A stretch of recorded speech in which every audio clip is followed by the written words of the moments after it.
습니다. 이거 반성을 안 하네. 야, 여기 살인, 강도, 사기 다 있거든? 근데 다들 자기가 한 일 부끄럽게 생각해. 아이고, 깜빵 처음 온 티내긴. 앞으로 자주 들락거릴 테니까 익숙해져라. 넌 저기 끝자리 써. 텃세가 어찌나 심한지 저는 감옥방에서 제일 안 좋은 화장실 옆자리를 쓰게 됐습니다. 감옥 안에서는 영치금이 권력인데 저에게 영치금을 보내주는 사람은 아무도 없었어요. 남편과 혜림이의 연락이 뚝 끊겨버렸거든요. 그 좁은 방 안에서 대여섯 명이 꾸겨서 잠을 자야 했습니다. 너무 피곤해서 낮에 자고 싶어도 자는 시간을 제외하고는 마음대로 누울 수도 없었어요. 저는 매일을 울면서 지냈어요. 제 딸 가인이도 너무 보고 싶고 회사는 잘 돌아가고 있는 건지 궁금해서 돌아버릴 지경이었습니다. 제가 자주 우는 모습을 보고 같은 방을 쓰던 언니가 저에게 물었어요. 넌 도대체 뭐가 그렇게 서러워서 우냐? 네가 한 짓을 생각해. 진짜 내가 한 게 아닌데. 남편이... 그 언니는 처음으로 저에게 관심을 보였고 저는 제가 겪은 일을 그 언니에게 다 말했습니다. 가만히 들어주던 언니는 난데없이 주먹으로 벽을 치며 화를 냈습니다. 그 년놈들 둘이서 짜고 친 고스톱이네. 그런 거 내가 전문이야. 아우, 더러운 것들.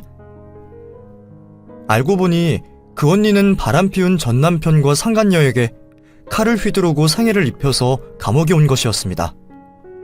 그 언니가 그런 말을 해도 저는 제 절친과 남편이 그럴 리가 없다고 부정했어요. 그리고 남편은 영치금을 보내주기 시작했습니다. 이것 보라며 언니가 잘못한 거라고 했는데 저를 불쌍한 눈으로 보기만 했어요.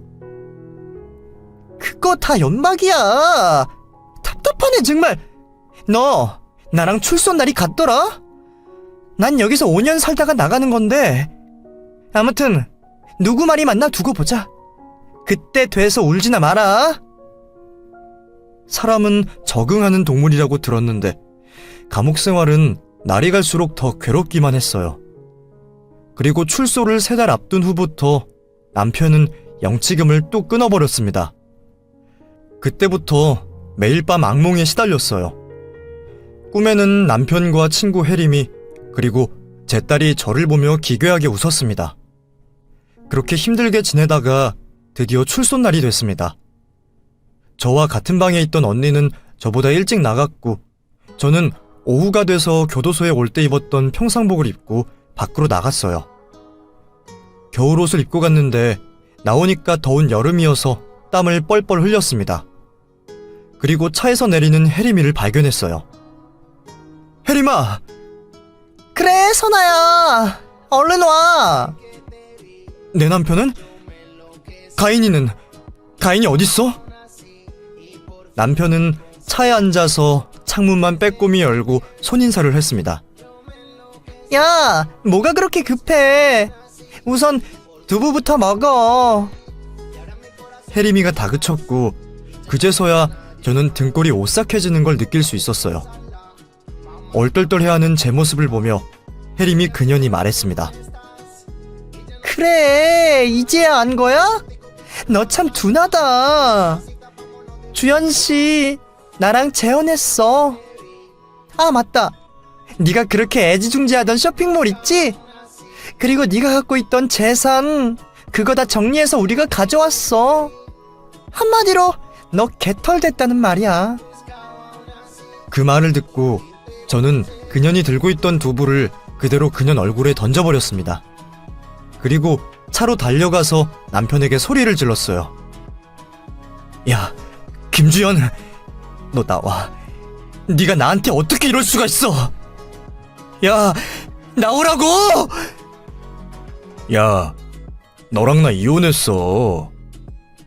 남편이 말했고 제가 한눈을 판 사이에 혜림이 그년이 남편 옆자리에 앉아서 저에게 말했습니다. 네 딸 소식도 궁금하지? 가인이 지금은 아마 영어 이름으로 살 거야. 미국으로 입양 보냈거든. 그 말을 듣고 정말 피가 거꾸로 솟는 기분이었어요. 저는 꽥 소리를 질렀습니다. 왜? 도대체 나한테 왜 이러는 거야? 글쎄, 나 사실 너 내 친구라고 생각한 적 단 한 번도 없어. 너 고등학교 때부터 나 무시했지? 이거 다 네가 자초한 일이야. 누가 내 딸아빠 주연이랑 결혼하래? 네가 선택한 거잖아. 이제부터 새 출발 열심히 해. 남편과 절친이었던 혜림이가 탄 차는 쌩하니 가버렸습니다. 언제부터 절 속인 건지 가늠할 수도 없었습니다. 출소 후 들은 모든 말이 다 화살로 저에게 꽂혔어요. 저는 그 자리에 주저앉아 대성통곡했습니다. 그대로 죽고 싶었어요. 그런데 잠시 후에 터덜터덜 누군가 곁으로 다가오는 게 느껴졌습니다. 그것 봐, 내 말이 맞지? 같은 방을 쓰던 언니였어요. 언니... 내가 너무 궁금한 거야. 네 남편이랑 네 친구가 어떤 사이인지. 그래서 기다렸는데 아주 재밌는 구경했네. 난 정말 믿었는데. 다 그런 거야. 너 복수하고 싶니? 네. 근데 어떻게 해야 할지 모르겠어요. 내가 전문인 건 알지? 나처럼 무식하게 칼 휘두르지 않고 점잖게 하자. 그게 무슨... 너 갈 데 없지? 나 사는 집 같이 갈래? 내가 네 복수 도와줄게. 정말 오갈 데 없어진 저는 다른 선택을 할 수가 없었습니다. 그 언니와 함께 택시를 타고 그 언니의 집으로 갔어요. 별 기대를 하지 않았는데 꽤 고급 주택에 살고 있었습니다. 언니는 아들이 하나 있는데 언니가 감옥에 있는 동안 그 집에서 살면서 관리를 했다더라고요. 저는 그 집에 언니와 함께 지냈어요. 일단 저는 제 딸을 찾기 위해 입양기관에 갔어요. 하지만 제 딸 소식을 전할 수 없다는 말만 했습니다. 모든 게 꿈이었으면 좋겠다고 생각했어요. 다시 고등학교 때로 돌아가서 혜림이 그년과 절교하는 꿈도 꿨습니다. 뭘 그렇게 시달리니? 이제 시작인데 각오 단단히 해. 제가 정신 차리지 못하고 있던 사이에 저를 걷어준 언니는 알고 지내던 탐정을 고용해서 제 전남편과 혜림이 그년의 뒤를 캐기 시작했어요. 자그마치 1년 동안 모든 증거를 수집한 탐정에게 받은 자료를 언니가 건네줬습니다. 난 안 열어봤어. 앞으로는 네가 알아서 해. 도움 필요하면 언제든 말하고. 그리고 정리될 때까지 이 집에서 살아도 돼. 수십 장의 자료에는 전남편과 혜림이 그년이 무슨 짓을 했고 또 무슨 짓을 하고 살고 있는지 다 나와 있었어요. 제 결혼 전에 이미 전남편과 혜림이 그년 사이에서 낳은 딸은 현재 보육원에 맡겨놨다고 써 있었습니다. 그리고 가장 궁금했던 제 딸은 정말로 입양을 보냈더라고요. 온 세상이 무너지는 것 같았습니다. 제 딸이 미국 어느 지역으로 입양을 갔는지만 알 수 있었어요. 제가 감옥에 들어간 후에 바로 불법으로 입양을 보냈고 저는 한마디로 딸을 되찾을 수 없게 된 겁니다.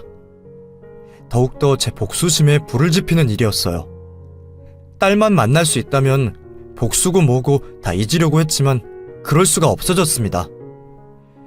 저는 모든 사실을 혼자 감당하기 힘들어서 저를 걷어준 언니에게 받은 자료를 다 보여줬어요. 이것들 하나만 하지 않네. 네 재산으로 지금 불법 도박 사이트랑 도박하우스 운영 중이래. 마약도 하네? 아주 판 크게 벌렸구만. 그뿐만이 아니었어요. 불법 도박 사이트를 운영하면서 인적 드문 야산에 집을 짓고 거기에 사람들을 납치 감금을 했습니다. 모두 가족과 연고지가 없고 컴퓨터 프로그램을 조금이라도 다룰 줄 아는 20대 초중반의 사람들이었어요. 그 안에서 사람들을 세뇌시키고 밥도 제대로 주지 않으면서 일을 시켰던 거예요. 아휴, 정말 미친년 놈들이네. 선아야, 얘들은 그냥 둬도 언젠가는 자멸하겠다. 네가 그 시기를 좀 앞당겨줘야지. 저는 일부러 그 년놈을 떠보기로 했어요. 전 남편에게 전화를 걸었습니다. 도박하우스를 차렸는지 주변이 시끄러웠어요. 바쁜데 누구야? 나야, 선아. 니놈 전 와이프 이선아. 뭐? 너 이 번호 어떻게 알았어? 왜 놀라고 그래? 뭐 폰을 여러 개 쓰나 봐? 얼마나 구린 짓을 많이 하고 다니길래. 뭔 헛소리야? 너 정신 나갔냐? 그럼 내가 제정신이겠어? 야, 난 대충 연기했는데 미련한 네가 철석까지 믿은 거잖아. 참 쉽더라. 내가 사랑한 사람은 예전이나 지금이나 혜림이 걔밖에 없어. 이제 잘 알겠지? 조금만 더 벌면 우리 딸 유리랑 혜림이랑 셋이서 이 나라 뜰 거야. 그래? 아주 술술 잘 말하네. 가인이는 입양 보내고 네 딸 유리는 보육원에 보낼 만큼 중요한 일 하나 봐? 제가 오히려 차분하게 말했더니 전 남편도 당황한 눈치였습니다. 너 혹시 뭐 아는 거 있어? 없지? 내가 뭘 알까?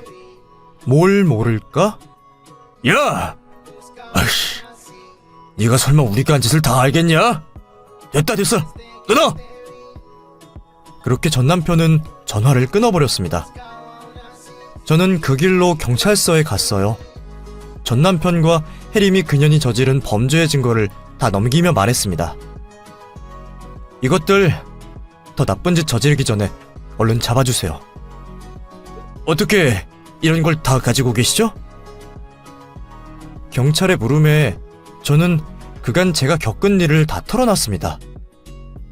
그리고 두 년놈은 야산 현장에서 잡혀 경찰서로 끌려갔어요.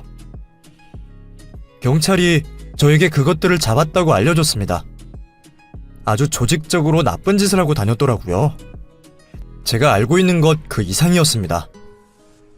전 남편의 부하 중에는 마약 거래를 하는 놈도 있었고 그 야산 주변에서 부패된 시신까지 발견했어요. 파면 팔수록 더 끔찍한 범죄들이 튀어나왔습니다.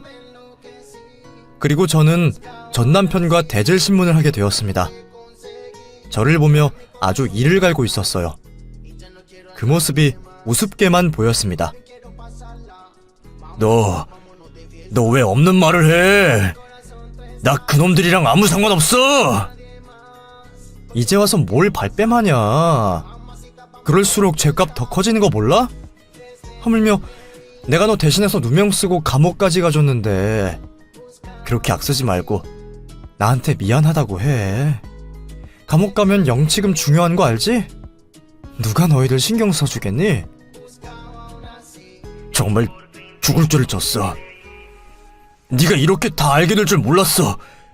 미안하다, 선아야. 혜림이 그년이 날 꼬셔서 다 그년 때문이야. 구치소에 있던 혜림이도 그 소리를 하더라고요.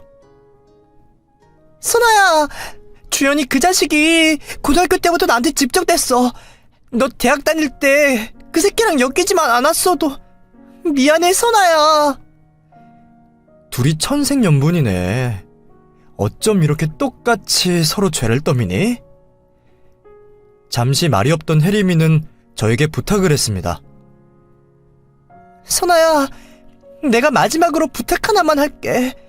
지금 땡땡 보육원에 내 딸 유리가 있어.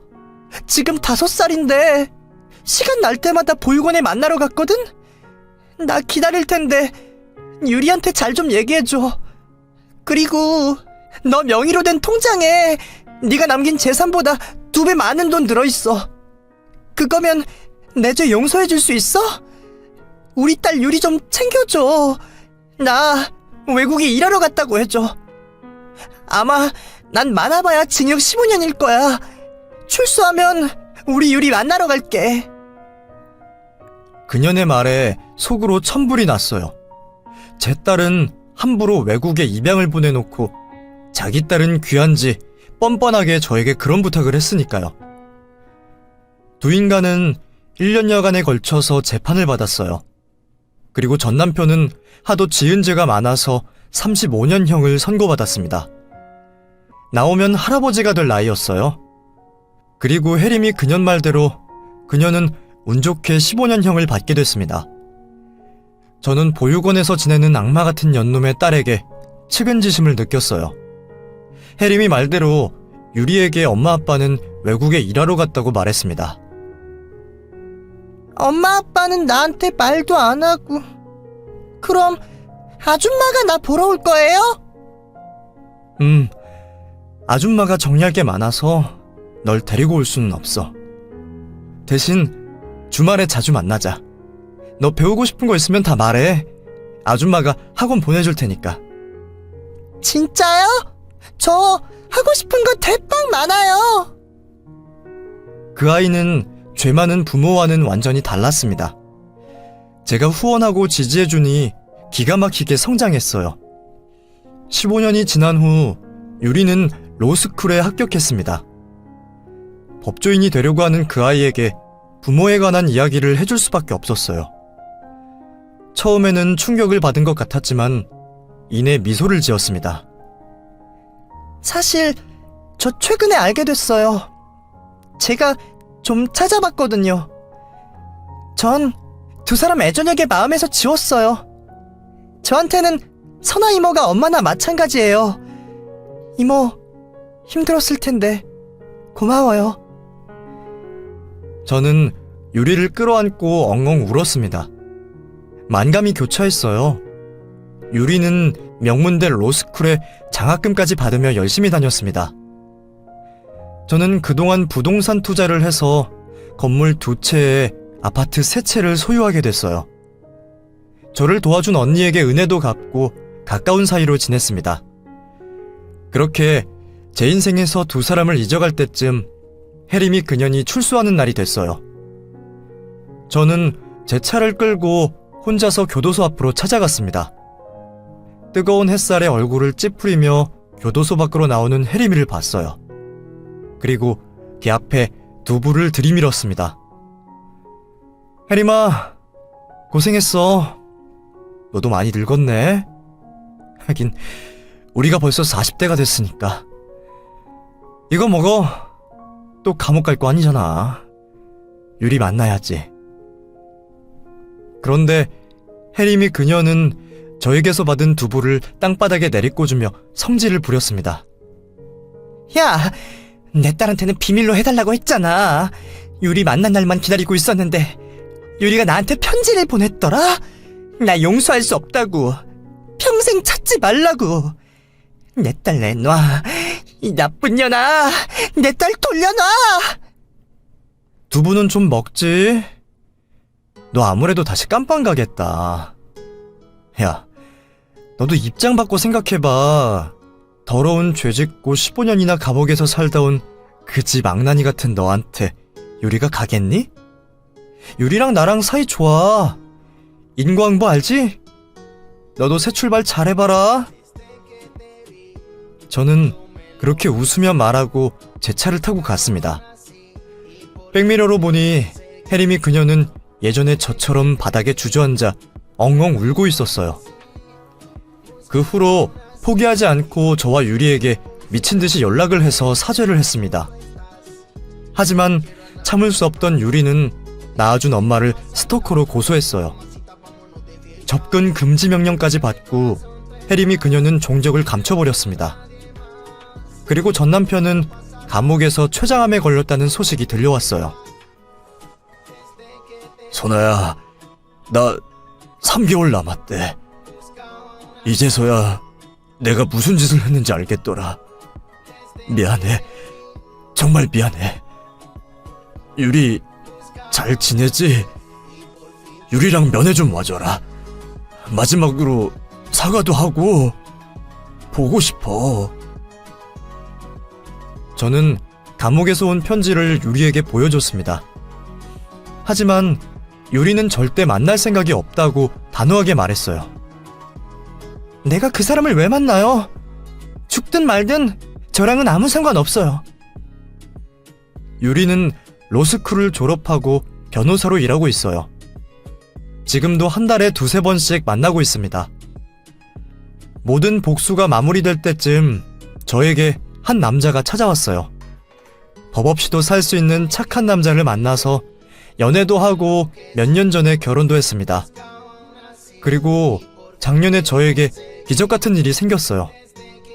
미국으로 입양 갔던 딸이 스스로 저를 만나러 온 것이었습니다. 연락을 받고 너무 떨려서 미칠 것만 같았어요. 유리야, 가인이가 날 보러 온대. 이모, 떨리면 나랑 같이 만나요. 통역도 해줄게요. 그래 줄래? 저는 유리와 함께 제 딸을 만나러 공항에 갔어요. 출구 앞에서 그 아이의 바뀐 이름 제니퍼를 종이에 크게 쓰고 기다렸습니다. 그리고 저는 한눈에 제 딸을 알아볼 수 있었어요. 제가 젊을 때와 정말 많이 닮아 있더라고요. 가인아! 아니, 제니퍼! 딸도 저를 보고 같은 마음을 느꼈는지 저에게 와락 안겨서 눈물을 쏟았습니다. 정신없이 울다가 유리의 도움으로 진정하고 같이 제가 사는 집으로 갔어요. 한국말을 할 줄 아는 게 거의 없었습니다. 엄마는 널 한 번도 잊은 적이 없어. 네 한국 이름은 가인이야. 가인아, 날 만나러 와줘서 정말 고마워. 유리가 통역을 해줬어요. 제 말을 전해 듣고 제니퍼는 어색한 발음으로 말했습니다. 엄마, 보고 싶었어요. 낳아줘서 고마워요. 그 말을 듣는데 가슴속에 큰 엉어리 하나가 뚝 떨어져 나가는 기분이었습니다.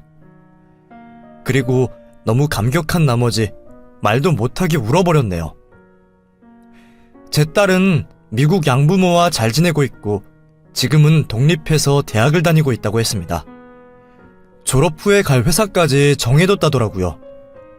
제가 그저 궁금했대요. 엄마가 자기를 왜 버렸는지, 어떻게 생겼는지. 저와 그 아이는 혈연으로 엮여있지만 제 마음처럼 가까워질 수는 없었습니다. 일주일간 저희와 함께 시간을 보내고 다시 미국으로 갔어요. 갈 때는 우는 모습으로 보이기 싫어서 환하게 웃기만 했습니다. 제니퍼, 땡큐, see you. 엄마, 안녕. 미국으로 간 제니퍼와는 2-3달에 한 번씩 연락을 주고받고 있어요. 그럴 때마다 꼭 유리가 통역을 해주고 있습니다. 사실 이제는 유리가 제 친딸이나 마찬가지예요. 호적에도 올려놨으니까요. 하지만 엄마라는 말은 차마 못하겠다고 하더라고요. 유리는 같은 변호사와 연애를 했고 곧 결혼할 예정입니다. 유리 결혼식 혼주석에는 저와 제 남편이 앉아있을 거예요. 친구 하나 잘못 만나서 평생 한번 겪을까 말까 할 일을 많이도 경험하고 살았습니다. 남편은 감옥에서 죽었고 혜림이는 어디서 뭐라고 사는지 모르지만 저는 눈 감는 날까지 두 사람을 용서할 수는 없을 것 같아요. 그래도 현재는 제 마음의 짐을 조금은 덜어낼 수 있게 됐습니다.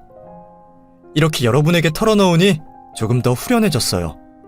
정말 감사합니다. 저에게 앞으로 또 어떤 일이 생길지 모르지만 이제는 의연하게 받아들일 수 있을 것 같아요.